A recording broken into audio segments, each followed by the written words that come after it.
รถเสียน่ะรถเสียรถเขาเหยียบรถเขามาเหยียบรถผู้เดือเหยียบรถผู้เดือเหยียบเขามาส่งน้ำมันแล้วรถเขามาเหยียบไหลเหยียบเอาไปจอดไปเสือตอนนั้นอยู่ในห้างเลยอยู่ในห้างแล้วเขามาเหยียบเอาคิตตี้นะโอ้ได้คันใหม่เลยนะปินเนาะจ่ายไปขายเล่งคือว่าเอาตัวงามไปซื้อเขาไซส์ป่ะเขาไซส์วันนี้นะเขาซื้อเมื่อพ่อโอ้พอดีได้คันเมื่อนะปินเนาะขอบสานเนาะดิเก็บให้ด้วยคือสิหวาน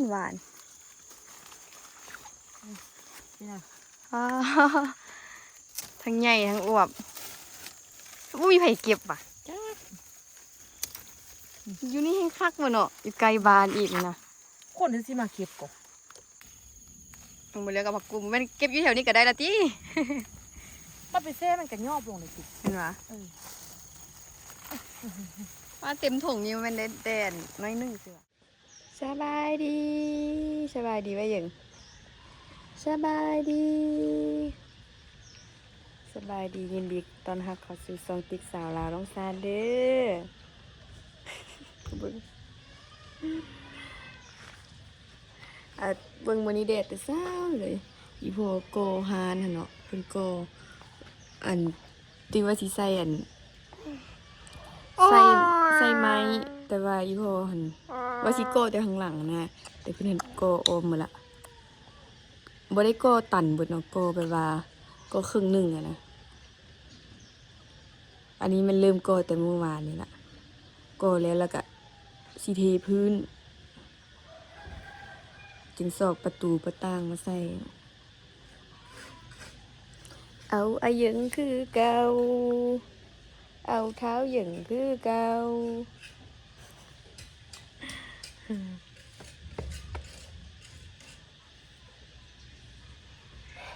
ฮ้อนเนาะเอาไม่ได้ฮ้อนแต่เช้าเลยอู้นู่นเฮ้ยโอ้ออกรถใหม่เป็นรถใหม่แล้ว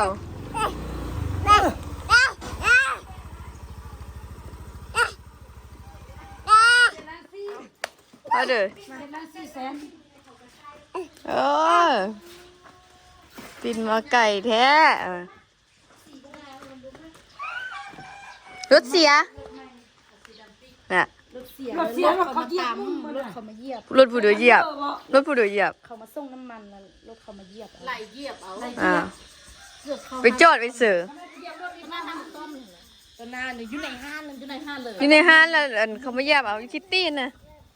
โอ้ได้คันใหม่เลยนะปินเนาะจ่ายไปขายเล่งคือว่าเอาตัวงามไปซื้อเขาไซส์ป่ะเขาไซส์วันนี้นะเขาซื้อเมื่อพ่อโอ้พอดีได้คันเมื่อนะปินเนาะพอดีได้รถคันเมื่อเลยเนาะหากระถามราคารถอย่างวานนี้โอ้รถอันก็จะมาส่งน้ำมันแล้วอันจะมาเยียบเอารถไฟฟ้าน้องปิ่นแก้วที่โดนเสียโอ้ได้รถคันใหม่เลยปิ่นคือคันเก้าเนาะแต่สีบ่คือกันคือตัวเก้าทะเลคือเดียวนะสีดำลวดสีดำให้ยังไปซื้อแต่เช้าคนนี้นะมันก็มาซื้อสีอันอื่นแสดงเนาะเอาดำล้วนเลยงามเปลี่ยนสีดำมางามแล้วบ่เนาะจ้ายังขี้บ่ยังขี่รถไม่เอาปิ้นบ่7 ล้าน 7น่ะตัวมี4ละ7 ล้าน มันได้2 ล้าน7 ล้าน 7ก็ได้อีกปีกระเจ้ามันเบาเด้คือบ่เอาเขาเห็นบอกว่าเอาคันเป็นแล้วบ่มา7 ล้าน 7เบาก็มาเอาดีเขาใช้อยู่เนาะสีดำเนาะเพราะว่ารถนั้นก็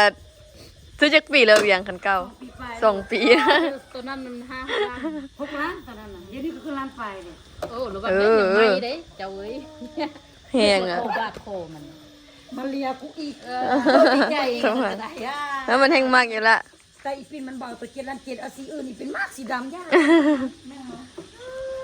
เขาจะบ่เห็นดิจอดไว้ในอันห้างแต่ว่ารถน้ำมันก็จะบ่เห็นก็จะมาเหยียบเอาแล้วก็จะใส่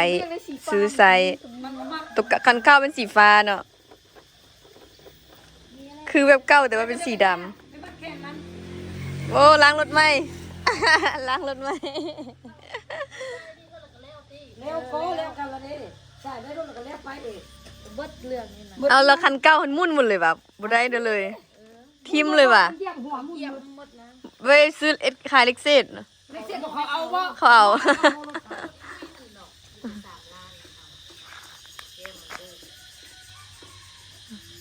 ไปรถไหม้เลยเนาะปินเนาะนี่มันอีพอก่อหานบล็อกเหลือละเอามาก่อนเลยว่าเสียบประตูทางนี้เด้เพราะว่ามันต่ำกว่าอันนี้เนาะที่ว่าสิเฮ็ดอันบองเยียมแบบไข่ขึ้นเลยหั่นนะเอาแพทย์อาลูซิ่งมาเฮ็ดอันไข่ขึ้นแต่ว่ามันต่ำอันนี้เบื้องนี้นะน่าจะบ่ได้เฮ็ดแล้วเสียบประตูฝั่งนี้เลยลงกับอีเมลละอันนี้หันสิโก้ว่าสิโก้จำครับมันตัวจริงพอใช่เด้อฮือแล้วทางข้างกับทางหน้านี่ละแม่นั่นก็ครึ่งหนึ่งเนาะก็ครึ่งหนึ่งเอาค่อยเอ็ดไปได้ละน้อยอีพ่อว่าเราจึงอันเฮ็ดให้ก็แล้วเราก็สิเทพื้นรู้สึกว่าจะสูงเนาะเพิ่นย้านได้ว่าฝนตกแล้วมันสไลด์เข้าหั่นนะที่แรกที่ว่าอันสิเฮ็ดอันเอาไม้ไผ่น่ะมาเฮ็ดอันเป็นอันเป็นอะไรก็เป็นลำขึ้นนะนะลำเม็ดบ่หรือว่าเม็ดสาวบ่เนาะประมาณนี้นะแล้วเพื่อว่ายานั่นน้ำมันฝนยามฝนตกแล้วมันสิไหลเข้าแล้วก็ฝั่งนั้นตึมสิ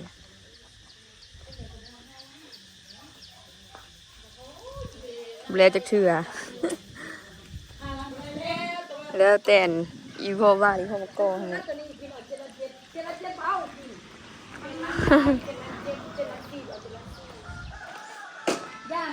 ตูบนี่ก็ถือว่าแล้วละตูบนี่ยังแต่หานแล้วเราก็ซื้อเครื่องมาใส่แล้วก็เริ่มเปิดเลยนี่นะถ้าแต่หานแล้วเราก็ซื้อเครื่องหันมาแล้วก็เริ่มเปิดลองเบิ้ง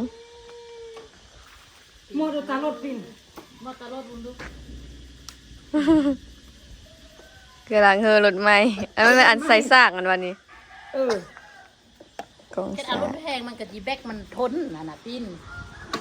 เนาะเป็นเพลงรุ่นแพงนะมันแบกมันต้องทน ดีแล้วเนาะได้คันเมอร์แหละ มันมักสีบางขี้มัน ที่มึงดู ขี้มาค่ะกันเลย ขับก็ขับว่ะ รถเมอร์กับคักแท้รถเมอร์ อ้าวมันไวแล้วตุ้ยบอกคือคำเก้าแล้ว อันเก่าแปลงยังกี่เดือนละ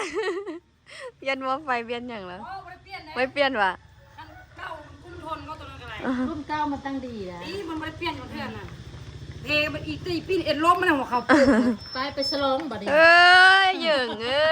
ย ไปสลองเด้อปิ้นได้รถใหม่นะ ล้างรถไหม นั่งรถใหม่เด้อ เฮ้ยกิ้งลง คิงลงอะไรเนาะ เฮ็ดเลยเท่า ไอ้คืออีป๊อกกี้มาใช่ไหม เนี่ยเอ็ดได้มันตกลงพุ่นได้ รถนี้มันไว จับเขาบ่ได้ เนี่ยต้มข้าวเปียกกินสวย ต้มใส่มาตุกน้ำกันหมดเลย มีย่อข้าวเด้มึกกอบมันฮดบนละแม่ย่อข้าวกับมึกกอบมันนะ กิน ฮดบนละดิมันสุกแล้วนะฮะนะตักออกเลย มันสุกไปแห้งแล้วมันนั้นฝนตกมันนั้นฮดเลย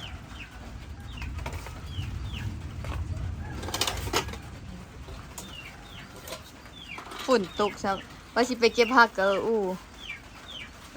ส่วนไปเก็บผักตอน3 โมงว่าซั่นเอาได้ฝนตกขอยกเลิกเด้อเพิ่นว่า ฝนตกนี่นอต้องออกเลยเนาะ โอเค ลูกมืออื่นคันบ่ตกแล้วไปมืออื่นเทื่อได้นอนเนาะเห็นไหมฝนตกก็ตกบ่แห้งแต่ว่าตกพอดีเปียกนั่นแหละหานก็จุเวอเสาก่อนเพราะว่าฝนตกดิเอาอย่างน่ะยังเอ้ยมัมเขาเก่งได้อย่างนี้ ว่าเขาน่ะบ่ได้ป้อนว่ะ ฮะ บ่ทันได้ป้อนมันว่ะ เอาอันนั้นให้มันกินเอาขนมวันไข่ให้กินแล้วเอานมไม่ได้ป้อนแล้ว นพร้อมกันนะยังเนาะ สุกแล้วน่ะ เอาซุกแล้วก็ตักออกเลยต้มกล้วยจับยวนหรือว่าเขาวเปียกหอมเว้ยต้มกระดูกหมูอ่ะหิวข้าว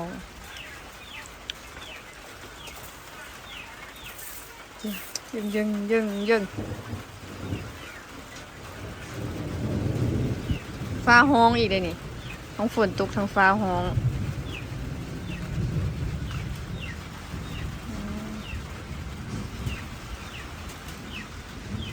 คนละถ้วยเลยพี่พ่อกินข้าวเลยพี่พ่อก็จะกินดีกว่า กินน้อยนึงเลยค่ะ กินข้าวกับปิ้งปลาฝนแห้งๆกันเก่าไปไม่อยู่เนาะพายุเข้าสมบอกไม่ได้เข้าจริงมันต้องตกซื่อๆดิฝนยามฮอตเราพายุฤดูร้อนยามเด็กก็จะพายุเข้าตลอดถือตีนบักเหยิงดีนเลยโอ้อ่ะถึงโอ้อ่ะ โอ้เนาะขับรถ ใส่หอมบัวหอมปลอมซอยโอ้คือว่าฝนแห้งให้เยอะไปงานเลยเนาะรู้ไหมคือว่าเริ่มแห้งขึ้นแล้วกับฟ้านี่ก็ห้องไปแข่งฝน1 2 3มาเด้อทุกคนกินข้าวสวยกันเด้อกินข้าวเปียกคนละทั่วเลยสวยเลยสวย เบิดแล้ว มัมเหยินกินบ่ได้มัมมา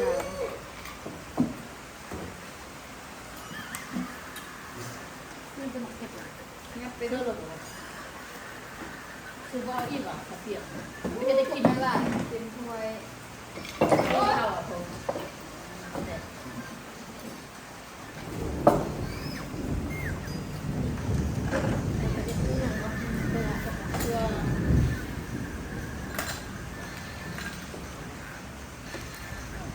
ใส่เครื่องไปเรื่อย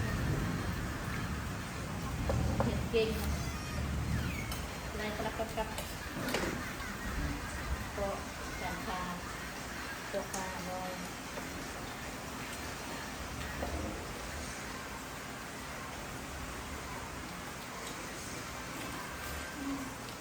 หมดกับเนื้อคือ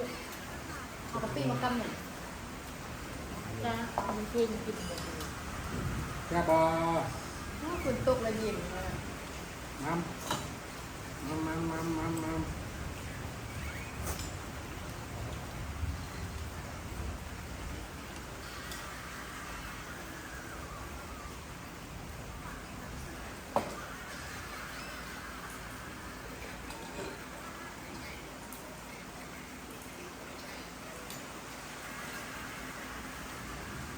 เมื่อไรมีงานดอยไหมคะ ฝนตก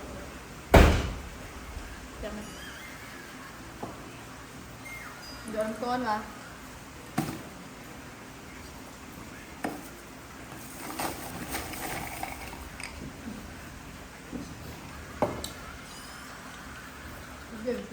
ฝนตกเช้าแล้วทุกคน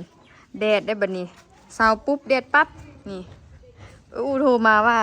อยู่แถววุ้นแดดแล้วฉันอยู่แถวเหือนเราแดดแล้วอัน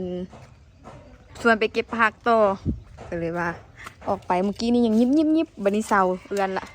สิเอาถุงแล้วก็สิออกไปเลย ให้นำยังให้นำแน่ให้ไปนำ คนสีซอยนะนี่เนี่ยเนาะ เอาไปให้เวียง ไป ไอ้ อม พี่ไผเอามาแล้ว โอโทรถามเราก่อน บอกให้ตุ้ยไปเอาไปเถ อี อะ ตุ้ยเด้มันจะไปเซมัน โอ้สิไปแล้วเด้นะ มีไผเอาก็เอายึงก่อนตัวคนจะเฮ็ดเวียงเฮ็ดงานอันนั้นก็ครึ่งนึงเลย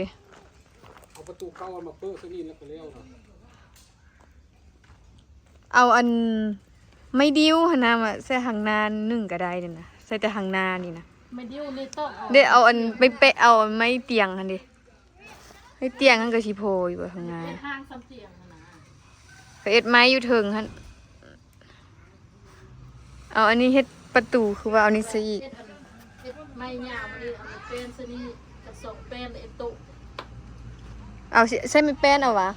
เป็นนั่นเป็นของไร สิใส่บ่มีโต๊ะใส่ว่ะเอาไว้ยองเครื่องสิดอกอันโต๊ะอันคุกมันก็มีบนวางแล้วดิยังโมเด้ไว้ใส่โมใส่หยังเอาปักสแตมปักเสียบค่ะเดี๋ยวออกไปก่อนทุกคนอู้สิท่าละไปเอ็นครับอู้เราพากันอันสิออกมา ฝากตุ้งนะ ถงตัวนี้เยอะ โอ้ยโถ ตายถงนี้ก็เยอะเยอะ บ่มันอันนั้นโพดมันไกลกว่านี้โพด อัน ที่ไปเก็บผักอันนี้กินได้นี่เอาไปคั้นส้ม อุ้ยกินได้สมบ่ป้าบ่เคยกินจักเทื่อเคยลิ้นแต่อันนี้เอ็นมักเฮ็ดสมัยยังน้อย มื้อหน้าเอ้ยสิเฮ็ดคลิปก่อนเฮ็ดคลิป ป้า คั้นส้ม เทก็บ่เคยกินจักเทื่อ เขาเอิ้นผักเสียนป่า ผักเสียน ตัวดมแม่คือผักเสียนก่อนเคยกินผักเสียนบ่ อืม อ๋อเลยรู้ไหมสิว่า เอ็ดโดมไปอีกเด้เอ็ดโดมไปคืออีกเด้ ดมคือฮู้ไปเก็บผักน้ำตาลฟางนั่นก่อนเนาะ เป็นน้ำสารวะ ไปเก็บผักทุกผักอันนั้นก่อนแล้วค่อยจับกินมาเก็บผักทุกในกระติกไปหน้างานไม่โหดเลยจะให้ไม่โหดเลยเอาอยู่ส่วนอยู่บ่เนาะอยู่ นี่เอารถมาไว้งั้นน้องกุ๊กกิ๊กแล้วก็พากันย่างมา อันไปแค่สิไปแค่น้ำสาร เงียบแท้เงียบว่ะ ใช่โอ้ยเดี๋ยวนี้ยังขายแล้วมันมีน้ำมันอันนั้นเด้อเอื้อนำมาขาย พูดเอามาขาย ใหม่อันนี้ ไม่เสิร์ฟ ใหม่อันนั้นหนาอันขายเครื่องอันส่งหั่นน่ะเครื่องส่งเครื่องย่อย อันนั้ นะ นมันมาขายวะนะ อ่า ตุกละเศษ อ๋อตุกขนาด ลูกงัวเสือแหละ อ๋อ ตุกละเศษนะสันพอมีรถเที่ยว ตอนว่ามีน้ำมันหันละเงียบจิ๊บอยู่นอกก็เงียบกำลังสร้างเฮือนน้ำสารคุณบ่นมื้อนี้วันศิลป์ว่ะบ่แม่นว่ะ โอ้แม่นแต่ว่า เพื่อน้ำบ่ มี คุณ น้ำมัน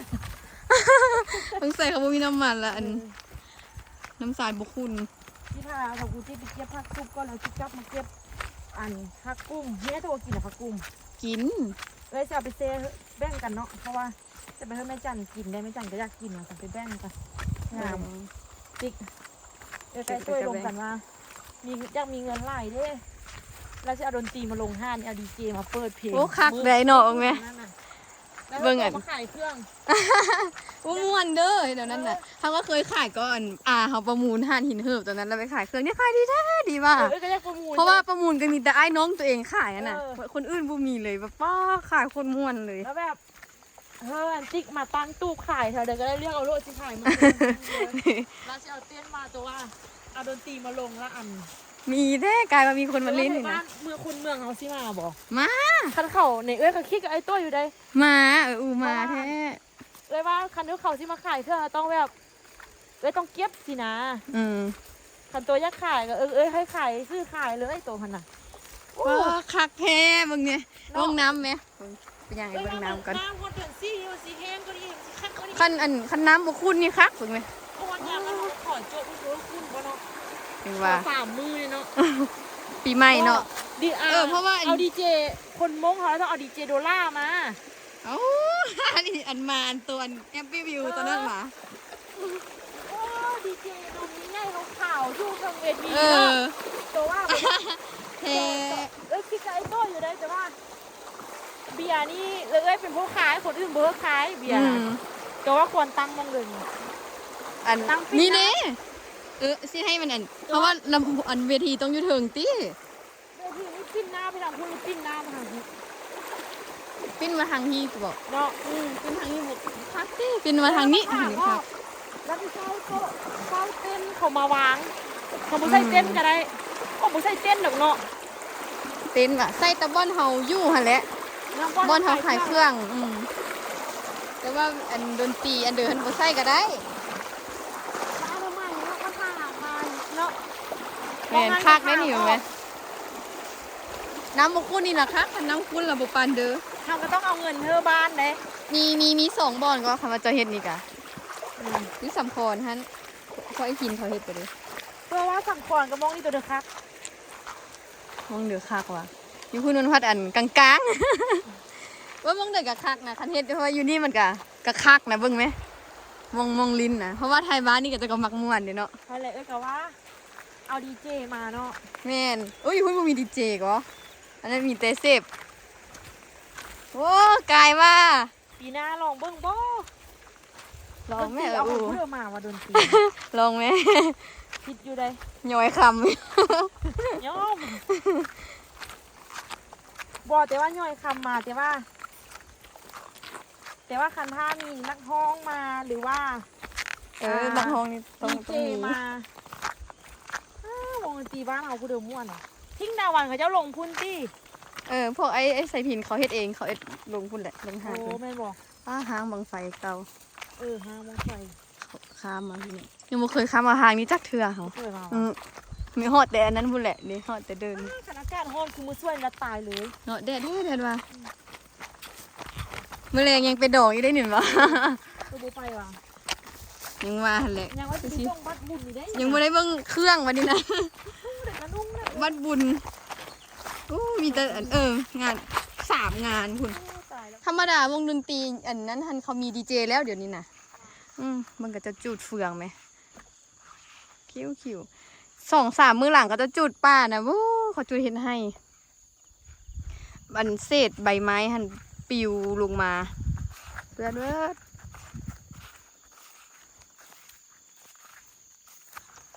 ต้นไผ่สองนอน คือที่มีน้อยแหละ คือซื่อวะ แบบนี้ คำว่ายูแคมน้ำสาดทันนัดคือสิมี แบบนี้ยังมีนอกก่อ ป้ามีสวนอีกได้อยู่เถิงอะนะ อยู่เถิงภูคุณนะเขาเก่งขนาดเนาะขึ้นภูนี่ส่วนหลายคนมงนะเถิงภูคุณนะ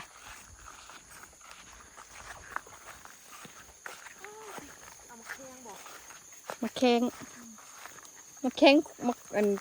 ข้งสีเขียวหันวะ นี่ มาอันเดี๋ยวว่ามาแข้งคืออะเห็นบอกพอดีสร้างมักจองหน้าอยู่นี่ ไม่ได้รับจอง นี่ที่มาคือปุ๊บปุ๊บหัวมันได้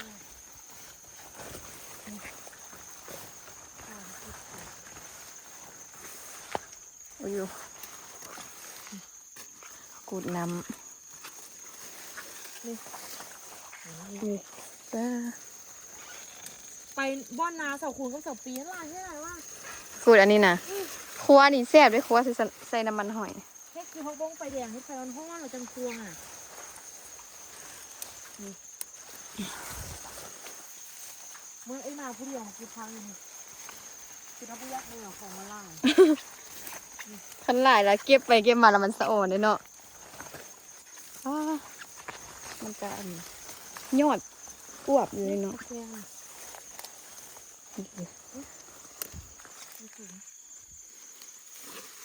ก็ที่สร้างอีน่ายังมากจอง ถุงหนึ่งก็ได้หลายที่ว่าถุงหนึ่งมีสาวหน่วย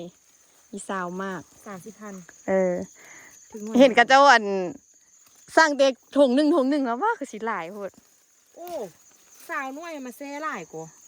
เนาะ บ้านหลายกว่า มักจงเฮ็ดไตก็เลยว่าสร้างเอาถุงหนึ่งซะ ตัวเคยกินตลอดตี เคยกินตลอดทักโบได้นับแกนมันเน็ดอ่ะนะเขามีแต่ซื้อขีดหนึ่งอันนี้ค่ะคนขายเป็นขายเป็นถุงหนึงมีสาวหน่วยว่าสัน เอาไปเสื้อมะขามมักจองผักธรรมชาติโอ้ ตายกบหมวก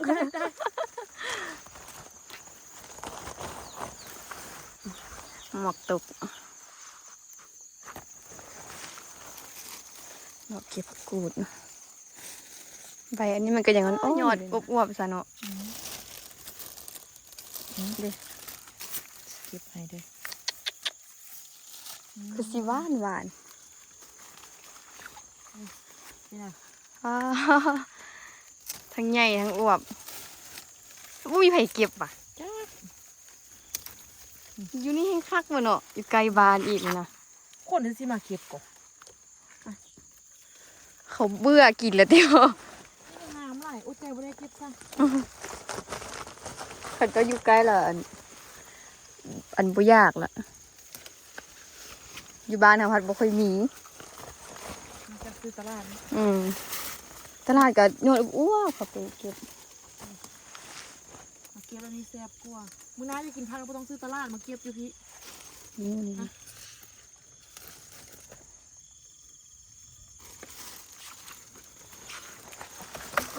ตัวนี้ก็แก่ละจูนี่ป้า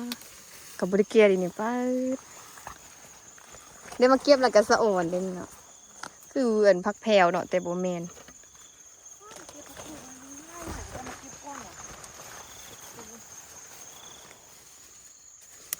แห้งอวบตัวนี้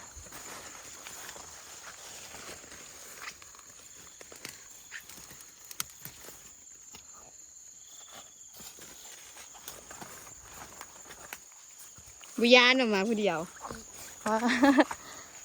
เขาเลยยานก็ดีไปผู้เดียวนะ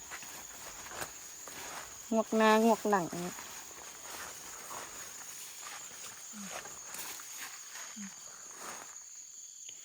แต่นี่มันตุยเพราะมันซุ่มเลยทีนี้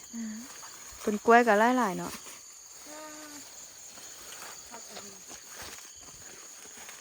กุม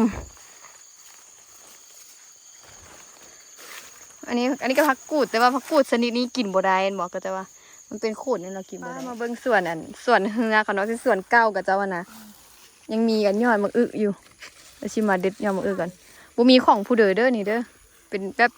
เป็นส่วนเก้ากับเจ้าหั่นนะก็จะบ่เอาแล้วเจ้ารักยกมะอึเฮาหน้าเลย ซุปแซ่บกว่าเนาะ เพราะเห็นเขาขายอยู่ตลาดนะดอกพอดอกใบพอใบยอดพอยอดนี่เขาจะบ่ได้ขายเหมือนกันนี่เด้เอ็ดเป็นมัดเอาไปซุปใส่น้ำกันเห็นไหม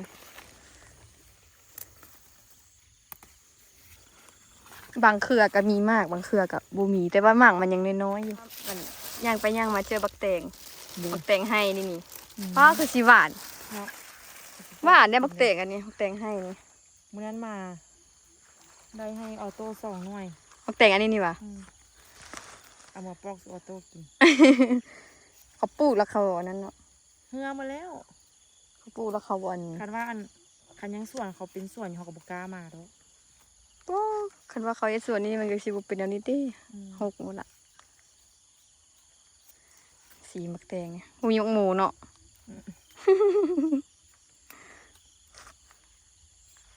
ต้องไปนะพุ่นตี้จังสิมีส่วนของโมเหือ อยู่ซิ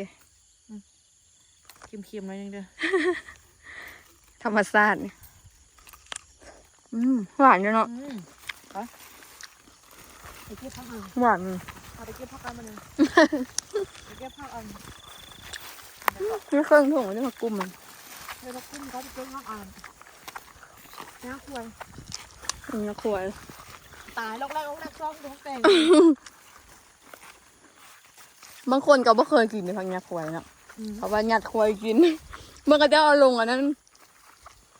ดราม่าได้ป่ะมะเขือว่าแม่นมะเขือเป็นมะทั่วยาว ไม่เห็นกระลำปียังไม่เป็นหัวที่อู กำลังเลย ตัวเนี้ยมันก็หัวน้อยลงไปเรียกกับผักกุมไม่เก็บอยู่แถวนี้ก็ได้ละจี ถ้าไปเซ่มันกันยอบลงเลยสิ เห็นไหมว่าเต็มถุงนี้มันได้แดนน้อยนึงสิวะ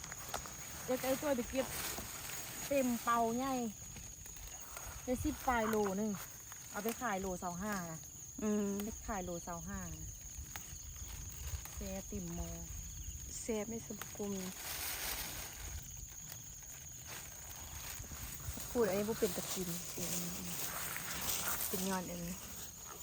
กินแล้วเป็นอย่างกับบูฮูเมาวะ ก็จะว่าบูเป็นตะกินกันเลยว่าบูเป็นตะกินน้ำเขา แล้วก็บุกล้ากินอู้เลยพักกุ้งมาพักเนาะนี่นะพักกุ้งเห็นบ่ มากอันนั้นเขาเอิ้นมากอันเดียวผักกูดอันนี้ นี่นะว้าว มันยังบุสุกคำมันสุกมันสิเป็นออกส้มๆมันหวานเขาเอิ้นผักอันเดียวมากอันเดียว มาห่อห โมโหห บางคนได้เพิ่งทำหมด ำเออ อ่อน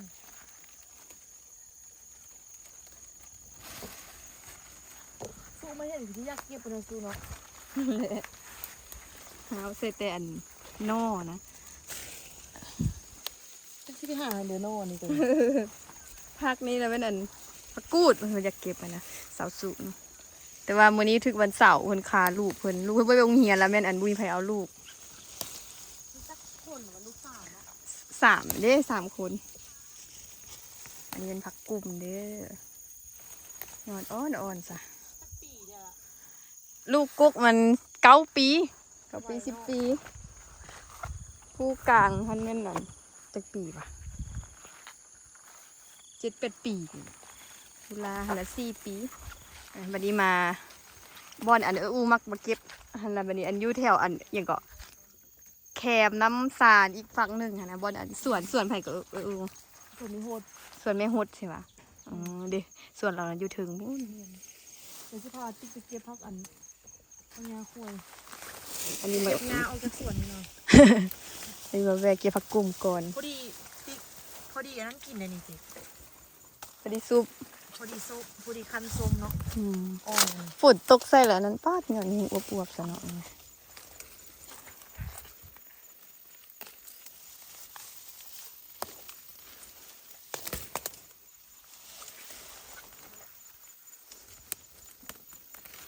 ฝนหากับฝนตกเสาใส่ได้ดิ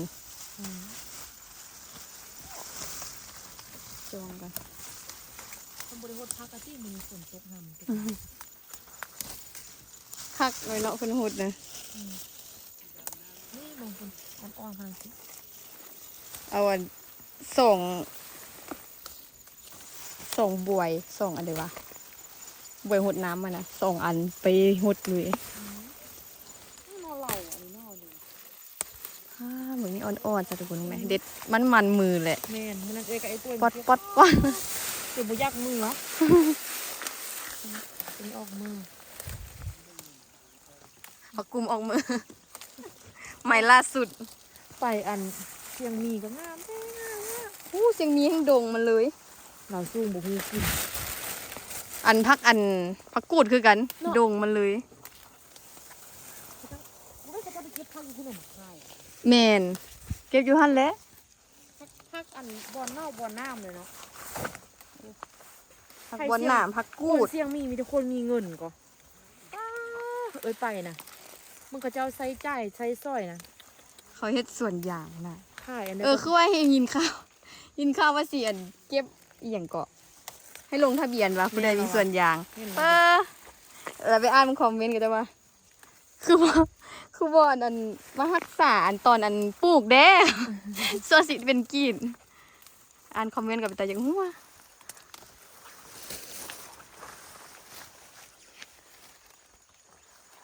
อยู่เขียน้ำซานเลยซ้อนนี่บ่ได้ว่ะอยู่นี่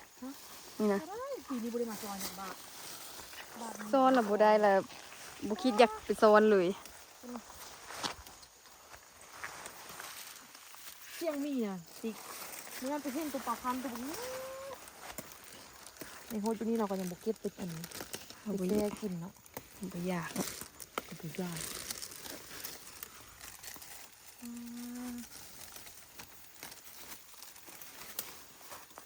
จะเป็นหลายหอมลาบนะใบเยอะแท้ว่าเนาะจ้าเป็นไงขึ้นอันตอนนี้ขึ้นมาสวนเพื่อนอะไรนี่ขึ้นมาสวนอันไม่หดแล้วพามาสีเก็บอันผักหญ้าควายมันขึ้นน่ะตามมันสวนนี่แหละเนาะนี่ เป็นตามส่วนเฮ้ยไปซอกเก็บไป แซ่บอร่อยมากผักอันนี้มันยังหยาบๆแต่ว่ามันแซ่บหยาบๆมัน ไข่ยา ไปสิมาเก็บผักหญ้าควายแต่ว่าอันผักอันนี้เป็นผักที่เขาเก็บได้เนาะผักกูดผักบอนหนามแล้วก็มียอดผักดอกผักมะแขง ต้องพักอะไรตัวนี้หอม ฮะ ผักคาดอะไรงาม ป้อ ผักหุ่นตัวกิน ผักห่านหืนอีพ่อมากค่ะบ่มากกันเด้อเนี่ยเด็ดกันกองนาครับบ่ถนัดปานใดนี่ใบใหญ่ ซุปปนกันหลายๆกันงามได้ผักยาควายนะนี่แหละผักยาควายเอาสิมาเก็บผักอันนี้เลยแล้วก็ได้ผักกุ้มเนาะได้ผักกุ้มกับเต็มถุงเลย เก็บขี้คานี่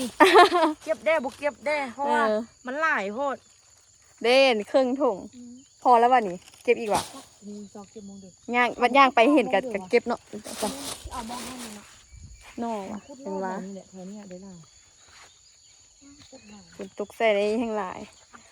เอาสำหรับคลิปวิดีโอนี้ติ๊กก็ขอตัวลาทุกคนไปก่อนเด้อฝากทุกคนกดติดตามกดไลค์ส่องติ๊กสาวลาลองซานเด้อบ๊ายบายอัน ไปเบิ่งอันคลิปไอ้อูเด้อเก็บผักอันยาควายนะผู้ใดบ่เคยเห็น เวลาปวดอีหลี